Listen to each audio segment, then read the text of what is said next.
Today we're going to find out if this Harbor Freight Sandblaster can turn this rusty 1999 Ford F550 frame into a clean, rust-free, bare metal surface ready for primer and paint. If you didn't already know, we're turning this four-wheel drive F550 with the 7.3 Power Stroke and ZF6 manual into the ultimate expedition rig. Not this rig. This is our last build and the rig we are giving away to one of you guys.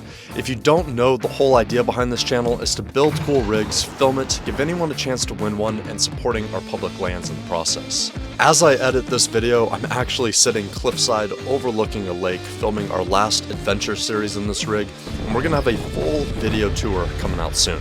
But going back to this F550, this project got very involved very fast. It started as a mild restoration, and that didn't happen. Now we have pulled the engine, drivetrain, and cab, leaving me with a bare frame and the opportunity to give this truck a new lease on life. The first step to put this thing back together is to get this frame cleaned, prepped, and painted. And today we're going to find out if the $169 Harbor Freight Sandblaster is up for the job.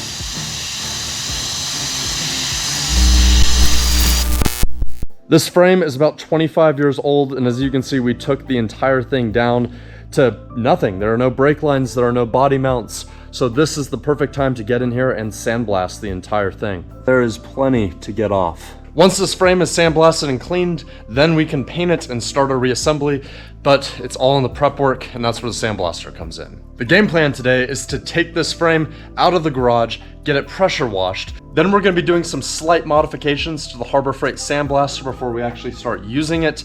Once this frame is completely clean with the pressure washer, no more grease, no more grime, no more dirt, then it'll be time to blast it. And hopefully by the end of the video, I'll find out if I made a good purchase or not.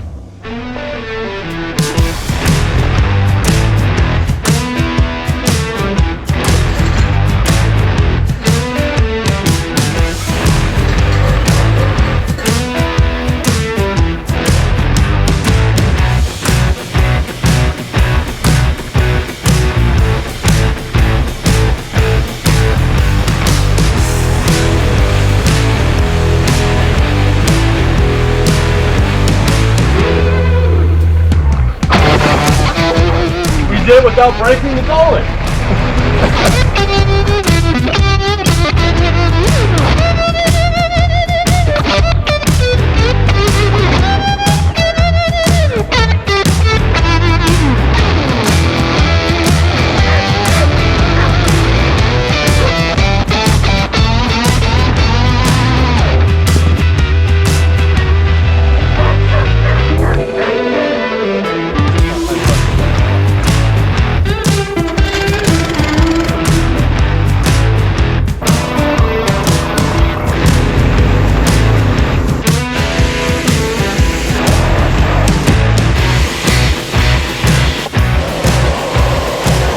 Alright, I found some new accessories.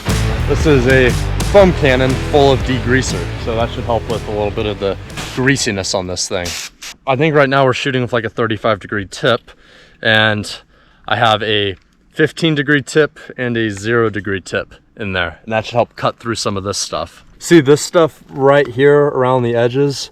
This is all like built up grease. It's really, really thick, but we want to try to get as much of that off because the sandblaster won't want to really play with this thick, greasy stuff. There we go. Cool. Okay. With this, you're just gonna spray it all over the frame, not try to get stuff off with it. And you just want it to sit there for a few minutes. And then we'll come in with the other nozzles.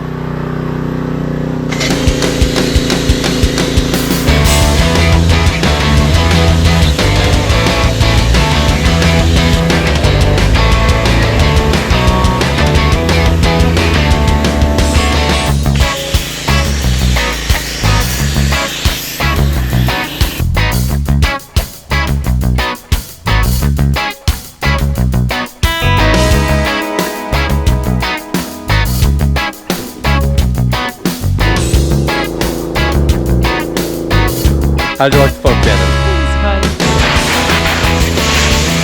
Hey, I think you missed the spot right there. It's right there.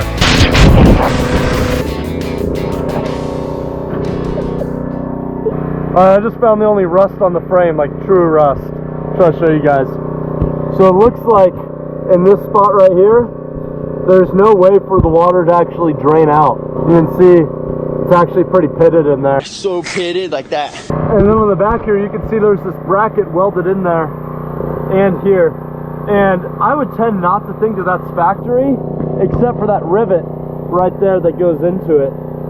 But maybe drilling a little hole in here so that way the water can drain. That way we won't get the rust on the inside of this cross member. All right, so the majority of the frame is cleaned off. Most of the grease is off, most of the dirt. I'd say all the dirt, but there's still some grease in some spots. But the main goal with pressure washing this was just to get it clean enough so the sandblaster doesn't have to work extra hard and we go through a bunch of extra sand. But now this thing's ready to get blasted. All right, guys, so this is the Harbor Freight Sandblasting unit. I picked this thing up for $169. It's the go-to for a lot of guys that want to do sandblasting at home for really cheap. They used to be $149, but for some reason this one was $169. I can't tell the difference on this unit besides the fact that they painted it gray. So maybe inflation came around or something and they were like, if we paint it gray and charge a little bit more, maybe people will think it's different. I don't see any differences on this thing. This is still 1/2-inch hose. Under here, you still have 3/8 ball valves. On the back here, this is all still 3/8 hose and ball valves and stuff going on. So here's the idea. You have air come in here. You have a ball valve here that you can turn it on or off with. It goes through this water separator. You really don't want water to get into your sand, otherwise it's gonna gum up. You have a pressure gauge. Then the air goes into here and pressurizes your tank. You have this little guy right here, if I can get it off. Your sand goes in there. Then you have this ball valve, turn that on, and you have air come down this 3/8 hose right here, down to this little guy, which I think is called a Venturi something. It's basically to help accelerate the sand and air. When you turn this ball valve right here, what you do is you actually allow sand to start coming down and feeding into this little accelerator here. So now you got air coming through, you got sand being pushed down, and it starts coming out of this 1/2-inch hose. At the end of the hose, you have this dead man switch, which we're gonna modify, and I'll show you guys that. But this just sits on this, so this is the inside of the actual switch blaster dealio. So when you push this down, it allows the air and sand to start shooting out of this tip right in there. There doesn't seem like there's a lot that can go wrong with something like this. It seems like it would be a good thing to get at Harbor Freight. And I will say there's a lot of bad reviews on this thing, and I'll kind of tell you why there's a lot of bad reviews. I know a guy who's done a lot of sandblasting projects for me in the past out in Southern California. His name's Tim Smith with Sandblast Extreme. Call him the Sandman. That guy's absolutely insane. Awesome guy. But his blaster is absolutely huge. We're not talking like 1/2-inch line like this. We're talking like 1.5 inch, 2-inch line, something like that. The pot that he has is huge. The nozzle is huge. But the big difference on his setup is that he's actually running a gas-powered air compressor, a huge air compressor that can move a ton of CFM.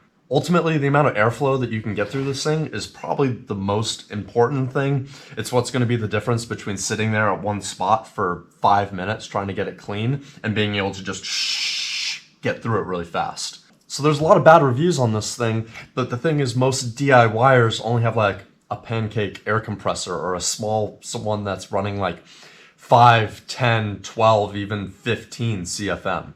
So if you have a small air compressor, this thing's gonna kind of suck. We have a giant 480 volt air compressor and it should run this thing perfectly. And there's a lot of guys that modify these things to make them work a lot better. Pretty much all of this 3/8 stuff gets converted to 1/2-inch. This 3/8 hose, this 3/8 ball valve, they do a different water separator. To help prevent clogs, I've actually seen people bolt on giant vibrators to the side of this thing. Yes, there's actually industrial vibrators for things other than what you're thinking of. And they've gotten the machine to work pretty well. So since we have such a big air compressor, I'm not going to go through all the lengths of modifying this thing extensively, but there is one modification that we're going to make. So this is the business end of the machine. This is the dead man switch. We just took this off. There's a few screws here. This comes right off. And the reason is because it actually takes some effort to just sit there and hold it. We have an entire frame to do, and sitting there and holding this thing is going to get really freaking annoying. So we pulled this switch off of it, and we're left with this little tube here. And under here, we have the nozzle. Just screw that guy off. And then you can see we have this rubber O-ring. We have our actual nozzle in here. That's our nozzle. It's like a ceramic type of material. And we have this rubber boot here. Originally on this side, we just had this guy screwed in, and that came to the end of our hose. But now we're going to use this piece here, thread it in here. We'll get this put in here into this ball valve, get that guy screwed in there, and then we can just go ahead and turn it on and off so I can actually get in there and work with it without having to constantly hold this dead man switch.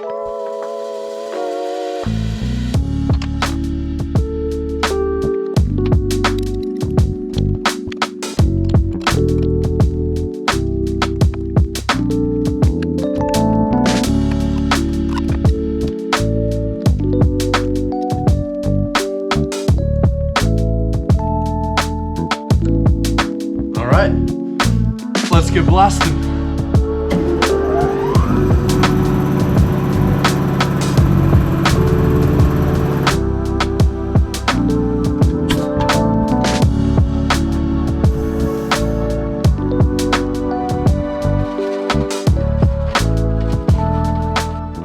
Got our coal slag.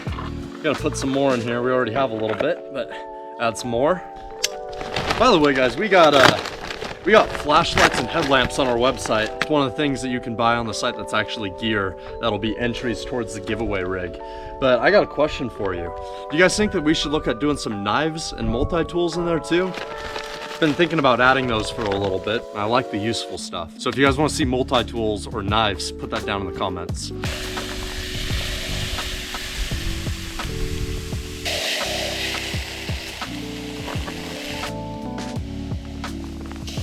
See, this stuff is not super dusty. I'm gonna let a little air into the chamber here. Should see that get up to about 100 PSI, maybe 110. Right, that's all the way on. We're gonna turn this guy on. And then this guy right here, we're gonna turn to about there. As you can see, I got a long sleeve shirt on because this stuff is just rough on your arms. And this stuff doesn't have a ton of dust. A full respirator would probably be good, but this is better than nothing. Put this guy on. And some welding gloves. This is gonna be a fun 85-degree day. Let's see if it'll blast.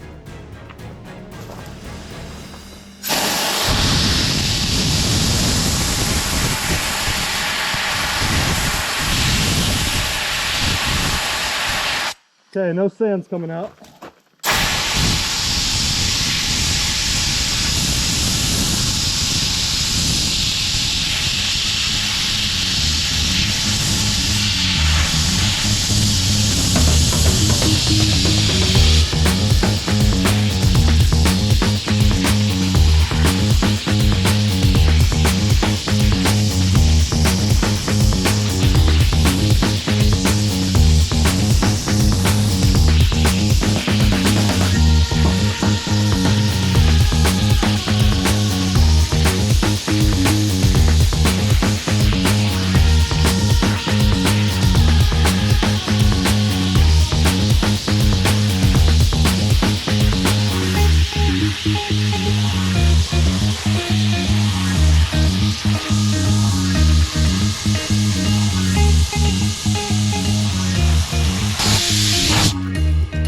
All right, we got our first clog.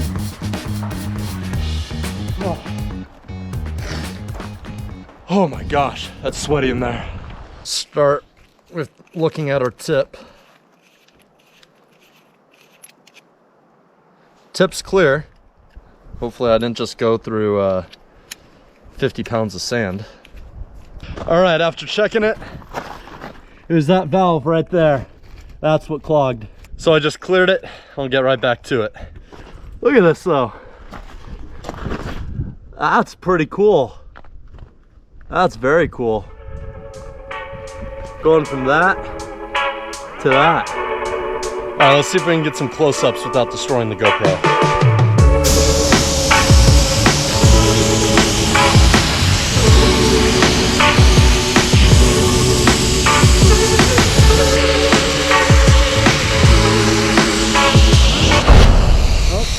jam.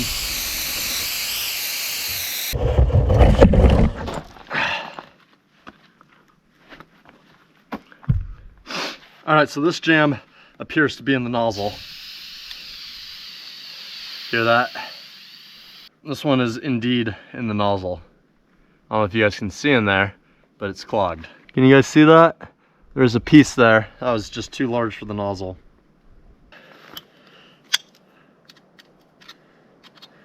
So yeah, jams are definitely a little bit of a pain in the butt. I only got about a minute of blasting in there before that went out.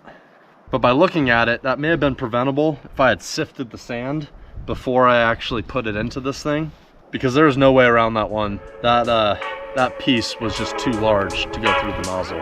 So I won't ding Harbor Freight on that one. That seemed like a sand issue.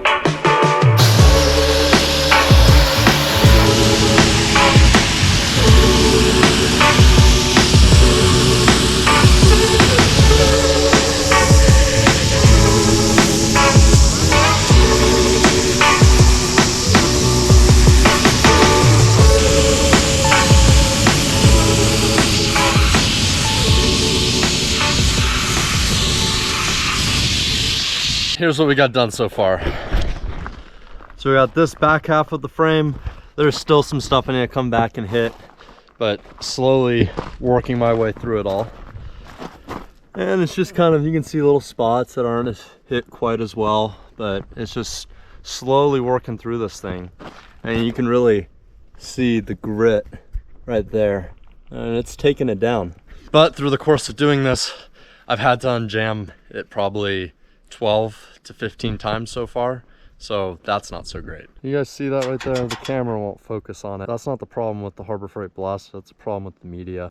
All right, so now it's Remy's turn to blast because she says, quote, "It's like one of those satisfying TikTok videos." This was not so satisfying because the media was constantly jamming in the nozzle, and she was constantly needing to turn the air off, unscrew the nozzle, and pull out chunks of coal slag.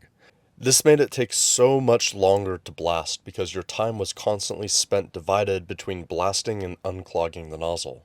She would unclog it, and within seconds, it would just jam again. And turns out this was my fault. The media was not the right size for this blaster. Alright guys, it's about 6:30 p.m. Been out here blasting, been actually on the blaster for probably about 4 hours, and here's what we've gotten done. And see, we have this front section dialed in for the most part. Got this side pretty cleaned up, going all the way down the frame. But there's still a lot more to go, especially on these inside corners here. So a couple of things I've learned about the Sandblaster. First of all, with the media that we're using, it jams a lot. And it's not really the Sandblaster's fault, it's actually the media that's going through it. This coal slag, there's some really large chunks in there, and it's just getting caught in the tip. Originally, we were just unscrewing it, but now I figured out a little hack. All you got to do is just take a screwdriver like this and just shove it up into the tip, and that clears it. And sometimes you'll have to do it a couple times, but we were originally unscrewing it and getting it out with a knife. This is way faster. The other thing I've learned is that I definitely kind of have to vibrate this, especially when it's starting to get low on sand. So that industrial vibrator that I was talking about might actually be a good add-on. The next thing is that this thing goes through a ton of sand. You know, we've gotten this outside frame rail, the front of this, and this whole frame rail going on this side, but we still have a ton to do. We've gone through 400 pounds of sand. I've tried adjusting the sand feed, but there seems to be a very specific spot where it'll just clog up down there, and if you give it a little bit more than that, then the sand comes out nicely. But going through a lot of sand. I was hoping to finish this today, but that's not going to happen, which brings up another issue. If I leave this out overnight, there's a chance that it might flash rust, and that would really suck. But the other day I did do a very small piece and left it outside for a few nights, and that didn't rust at all. So I'm thinking that the humidity right now, it's getting to be about 40 to 60% at night, and it doesn't seem to be an issue. So hopefully tomorrow I won't have to come out and re-blast what I've already blasted.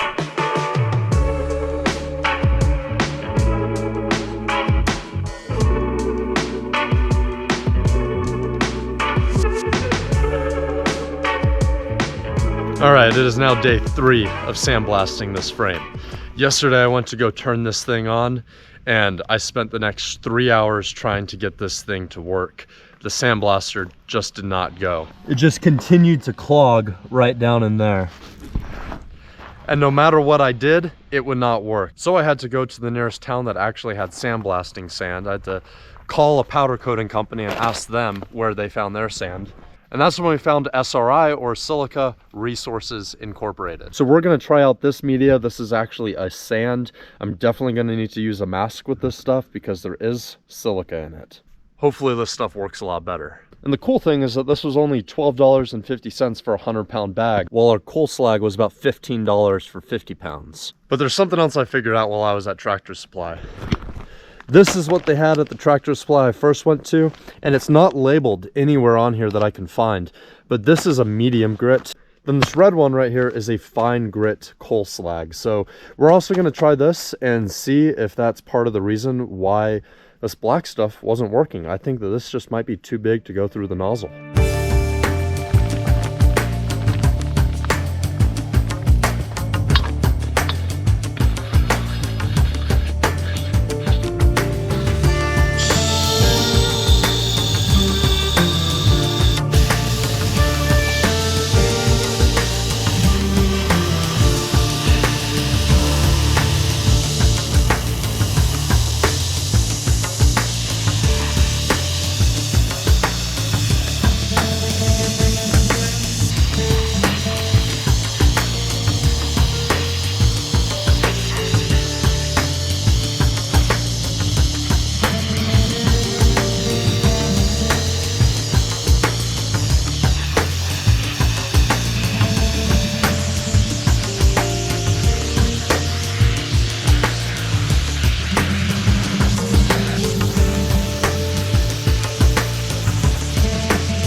Well, I think I'm gonna need a new lens on the GoPro. Looks a little sandy. This thing is about as good as I can get it right now. Now it's time to flip it over.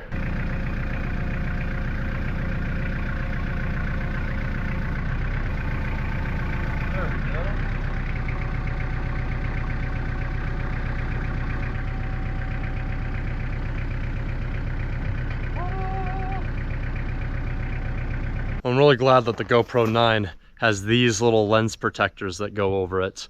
I just pulled this one off, so that's why I'm nice and clear now. Have to get a few more of these. All right, now this thing is turned over, we can access all the stuff that I wasn't able to hit the other way. Now that we got the right sand in this thing frickin' rocks. I will definitely be using the sandblaster more, because we still have a fuel tank, Dana 60, and an S135 to do. Plus leaf springs and brackets and all sorts of stuff.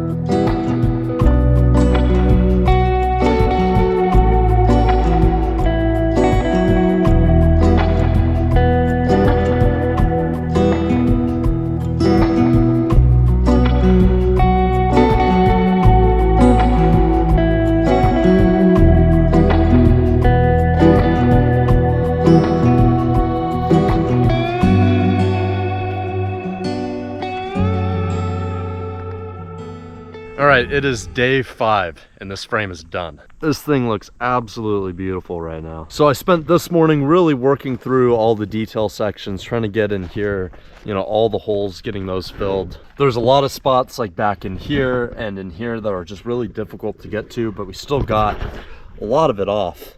You can see the inside of the frame rails look pretty good. So at this point, what do I think about the Harbor Freight Sandblaster? First of all, you definitely want a big air compressor. We're running a lot of CFM through that thing. The second thing that I found out is that to do a whole frame like this, it's gonna take a lot of sand. We started out with 400 pounds of coal slag, and then we moved to another 700 pounds of 30 grit sand, something like that. And then once I ran out of that, we got another 700 pounds and we used about 200 pounds of it. So overall, it took about 1,300 pounds of sand to get this frame cleaned up. And now we basically have a little beach back here. As far as time goes, this was not a fast process. This one took me 5 total days to get done. I will say that's not 5 full working days. One of those days was just going down to get more sand because it was clogging up with the coal slag. But to actually put a number to it, I'd probably say that I have about 24 hours of actually blasting on this thing. And that's because with this thing, you just have to get in there and slowly go through it all, like with a little tiny paintbrush is pretty much what it's like. So if you want to sandblast a whole frame with just a Harbor Freight Sandblaster, yeah, it's gonna take a while. Next thing I learned is that these little guys right here, the little plastic, you're gonna go through a lot of these. Probably my biggest gripe with this whole process was this hood only came with 2 lenses, and at this point I'm just using some, you know, clear, really thin stuff because I had to figure out something. You go through these really fast and then you can't see anything that you're working on. So I still have a lot more parts to blast. We got all the hangers, the leaf springs, we got just all sorts of parts that still need to be blasted. Front and rear axles, fuel tank's probably gonna get blasted. There's a lot more to do. And for a lot of our small parts, we're just gonna use this blaster. We can go ahead and open it up, put our parts in there, put our hands through, work out of this thing, and then we can actually reuse the media and get a lot more bang for our buck with that.